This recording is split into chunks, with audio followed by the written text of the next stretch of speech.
अस्सलामु अलैकुम वरहमतुल्लाहि वबरकातुह। Hello. My name is Vignesh. I am from Oriental College. I am staying at Chittagam. मेरा पहला सवाल ये है कि अगर जब अल्लाह एक ही है तो फिर मेरे जो बैकग्राउंड है वो सब मुसलमान भाई है, मैं अकेला हिंदू, तो मुझको भी चाहे तो मुसलमान बना सकते थे, पर क्यों नहीं? अल्लाह अगर एक है तो मुझको भी चाहे मुसलमान बना सकते थे, मेरे को क्यों हिंदू बना? भाई साहब का सवाल है, अगर अल्लाह एक है तो मुझको भी मुसलमान बना सकते थे, उसने क्यों नहीं मुझे मुसलमान बनाया? भाई साहब का अच्छा सवाल है और इसका जवाब है कि हमारे आखिरी पैगंबर मोहम्मद सल्लल्लाहु अलैहि वसल्लम फरमाते हैं कि हर इंसान, हर बच्चा जब पैदा होता है वो दीनुल फित्र में पैदा होता है। दीनुल फित्र मतलब वो मुसलमान जैसा पैदा होता है। मुस्लिम का मतलब वो इंसान जो अपनी ज़िंदगी अल्लाह, भगवान, ईश्वर, अपने खालिक के मुताबिक बसर करता है। जो इंसान अपनी ज़िंदगी अपने खालिक, अपने अल्लाह के कहे हुए अहकामात के मुताबिक बसर करता है, उसे कहते हैं अरबी में मुस्लिम। तो हर इंसान जब पैदा होता है, चाहे हिंदू खानदान में पैदा हो या ईसाई खानदान में या यहूदी खानदान में या मुस्लिम खानदान में, कोई भी खानदान में पैदा होता है, वो पैदा होता है मुसलमान जैसा। उसके बाद उसके वालिदैन, उसके बड़े, उसके टीचर्स उसे सिखाते हैं। अगर सही चीज़ सिखाते तो वो सही रास्ते पे रहता है, वरना वो दूसरे रास्ते पे भटक जाता है।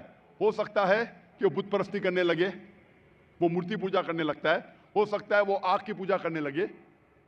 इसीलिए अगर कोई गैर मुस्लिम मुस्लिम बनता है, उर्दू में अक्सर कहते हैं नो मुस्लिम, जो गलत है। अंग्रेजी में कहते हैं convert. Convert means going from one track to the other which is wrong.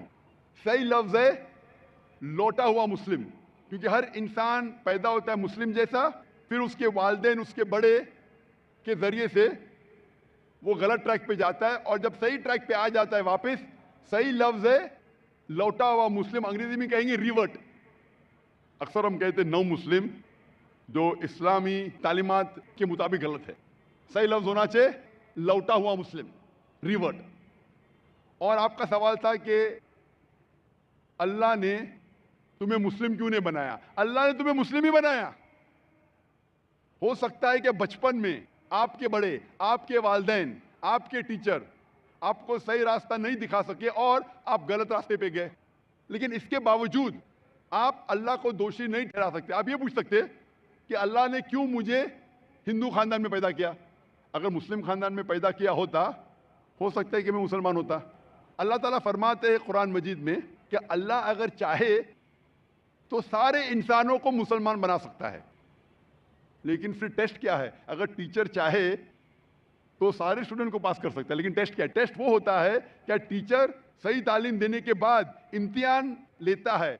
जो आदमी सही जवाब देता है वो पास होता है, जो गलत देता है फेल होता है। अल्लाह ताला ने सारे इंसानों को अपना आखिरी पैगाम दे चुका है कुरान मजीद। उसके बाद अगर इंसान उस पर अमल करते तो पास होते, अमल नहीं करते तो फेल होते। और अगर आप अल्लाह से कंप्लेन करेंगे कि क्यों मुझे हिंदू खानदान में पैदा किया, तो अल्लाह ताला फरमाते कि आप किधर भी पैदा हो, चाहे मुसलमान खानदान में या हिंदू खानदान में, ये कहना कि हर इंसान जो मुस्लिम खानदान में पैदा होता है जन्नत में जाएगा, बिल्कुल गलत है। सिर्फ मुसलमान खानदान में पैदा होने के बाद और मुस्लिम नाम रखने से इंसान जन्नत में नहीं जाता है। जन्नत में जाने के लिए एक अल्लाह में मानने के अलावा, अल्लाह के रसूल में मानने के अलावा उनके अहकामात पे अमल करना चाहिए। हर मुस्लिम अमल तो नहीं करता है, तो हर इंसान जो मुस्लिम खानदान में पैदा होता है वो जन्नत में नहीं जाएगा।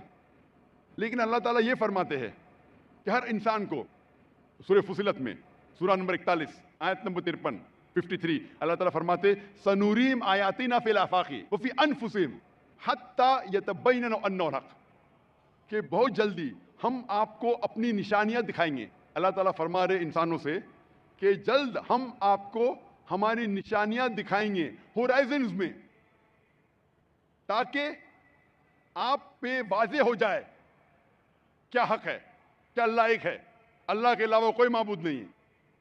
लेकिन हक जाहिर होने के बाद हर इंसान उस पर अमल करना ज़रूरी नहीं। वो इंसान सोच सकता है कि अगर मैं इस्लाम कबूल करूं तो हो सकता है कि मेरे दोस्त मुझे छोड़ देंगे, हो सकता है कि मेरे वालिदैन मुझे जायदाद से बेदखल कर देंगे, हो सकता है कि मुझे मेरे तिजारत में नुकसान हो। तो ये सब चीज़ें इंसान को बहुत बार भटकाती है और हक कबूल करने से रोकती है। लेकिन आखिरत के दिन पर आप ये अल्लाह से कंप्लेन नहीं कर सकेंगे कि मुझे किसी ने भी इस्लाम के बारे में नहीं कहा। इसीलिए कुरान मजीद में लिखा गया है सूरह अनाम में सूरह नंबर 6 आयत नंबर 158 कि उस दिन, आखिरत के दिन, अगर आप कहेंगे कि मेरे वालदेन बुत परस्त थे, मूर्ति पूजा करते थे, इसीलिए मैं कर रहा हूं, तो अल्लाह ताला फरमाएगा ये बहाना नहीं चलेगा, क्योंकि अल्लाह ताला खुद हर इंसान के दिल में वादे कर देता है हक क्या है, और वादे करने के बाद आपके पास कोई शिकायत का मौका नहीं रहेगा।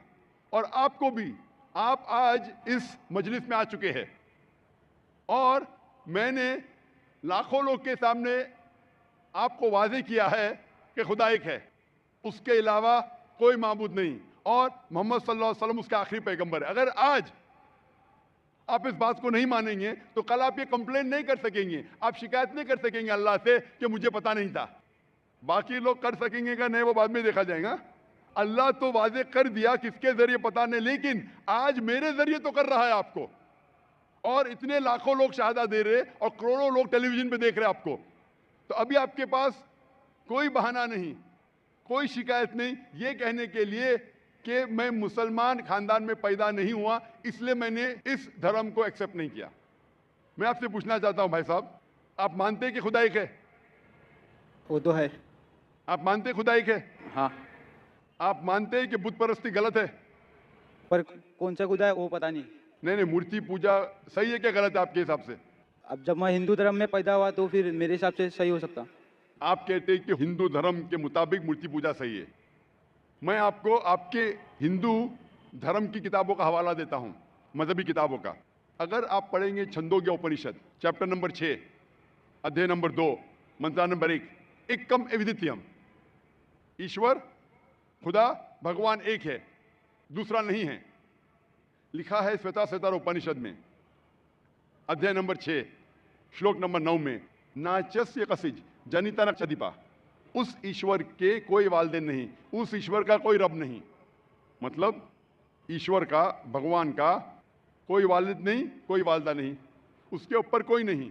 और साफ तौर पे लिखा गया है श्वेताश्वेतर उपनिषद में अध्याय नंबर 4 मंत्र नंबर 19 में, न तस्य प्रतिमा अस्ति, उस ईश्वर की, उस भगवान की, उस अल्लाह की कोई प्रतिमा नहीं, कोई अक्स नहीं। प्रतिमा जो संस्कृत लफ्ज है उसके मानिए अक्स। खुदा का कोई अक्स नहीं, कोई प्रतिमा नहीं, कोई फोटोग्राफ नहीं, कोई पेंटिंग नहीं, कोई पोर्ट्रेट नहीं, कोई मूर्ति नहीं, कोई बुत नहीं। और यह पैगाम दोहराया गया है यजुर्वेद में अध्याय नंबर 32 मंत्र नंबर 3 में, जिसमें लिखा है ना तस्य प्रतिमा अस्ति, उस ईश्वर, उस भगवान, उस अल्लाह की कोई प्रतिमा नहीं, कोई अक्स नहीं, कोई पिक्चर नहीं, कोई पेंटिंग नहीं, कोई पोर्ट्रेट नहीं, कोई बुत नहीं, कोई मूर्ति नहीं। साफ तौर पे आपके मजहबी किताब में लिखा है कि मूर्ति पूजा गलत है। और हिंदुइज्म का ब्रह्मा सूत्र है, एकम ब्राह्म देवत्या नास्ते नैना नास्ते किंचन, भगवान एक ही है, दूसरा नहीं है, नहीं है, नहीं है, जरा भी नहीं है। अभी मैं आपसे पूछता हूं भाई साहब, जब आपके मजहबी किताब में साफ तौर से लिखा हुआ है कि मूर्ति पूजा गलत है, तो फिर भी आप मानते हैं कि मूर्ति पूजा सही है? नहीं।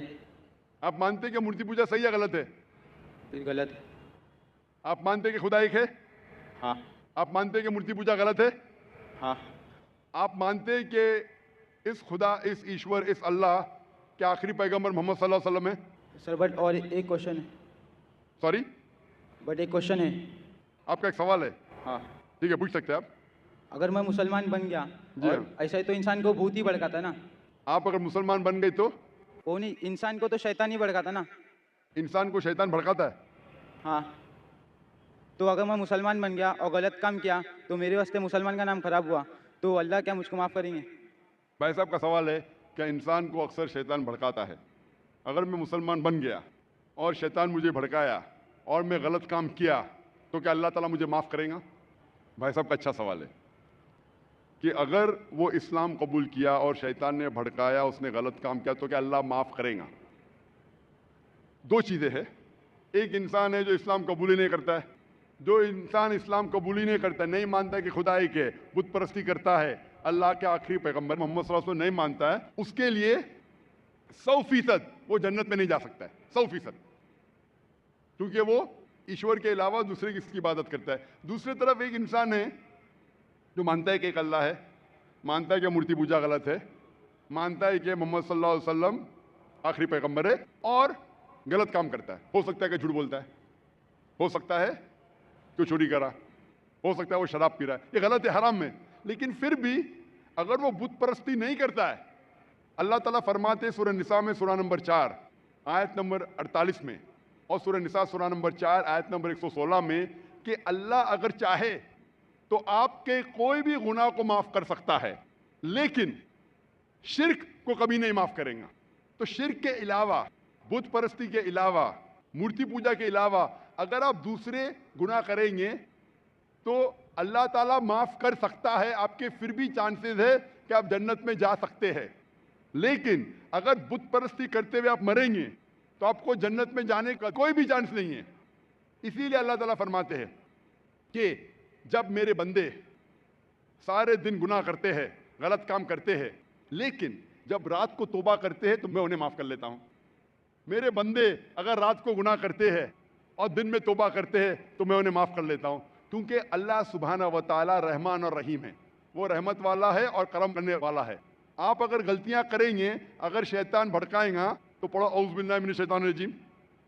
जब आपको पता चलेगा आपने गलती की, अल्लाह से तौबा करो, दुआ करो कि फिर से वो चीज़ नहीं करेंगे और अच्छी नीयत से फिर से अल्लाह की तरफ पलटते, अल्लाह ताला माफ़ करेगा।